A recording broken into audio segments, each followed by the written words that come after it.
Well, our little planting of pumpkins is coming along just fine. The Jack-Be Littles are vining now and starting to climb up on the trellis.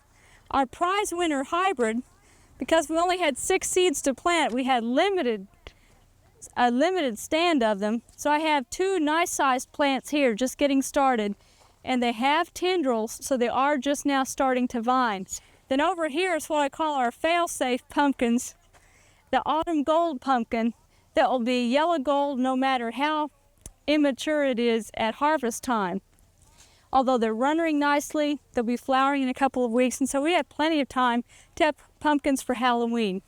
Our cantaloupes are also starting to runner and flower and look really good. Over here in the trellis we have some gourds. The giant gourds are just now beginning to flower. We haven't had any fruit set, but the small ornamentals have already set some fruit. And they're ahead of last year, and with the dry weather we haven't had any powdery mildew. The foliage looks very healthy, and look at that.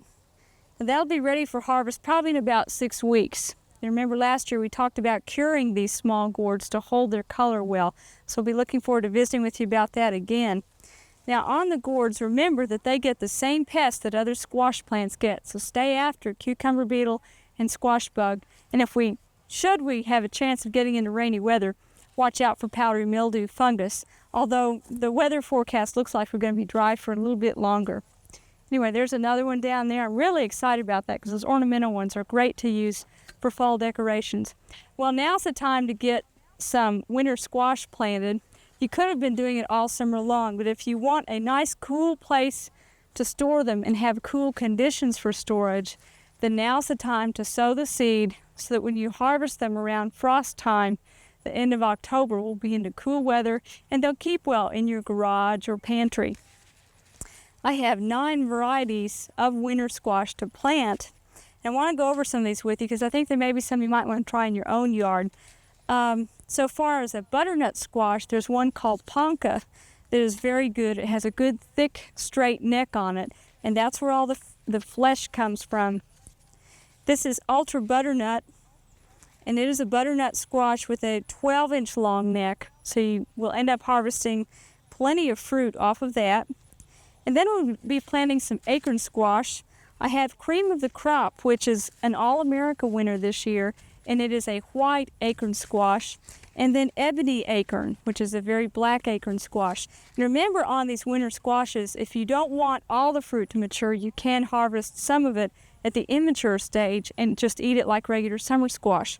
And acorn squash is very good for that use. Spaghetti squash, we'll be planting a long row of that because it's a favorite around the garden here. We'll be planting blue Hubbard squash, and you probably see these around nurseries and garden centers in the fall for decoration.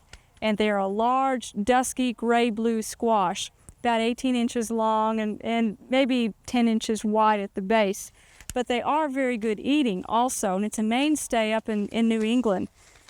Then we have some other squashes that are rather unusual. There's one called Red Curry that we'll be planting that's sort of a turban-shaped winter squash, and then a small squash called Delicata that I'll be looking forward to showing to you in about 90 days. And last of all, we have one called Sweet Dumpling, which is another type of Delicata squash that is very, very tasty once baked.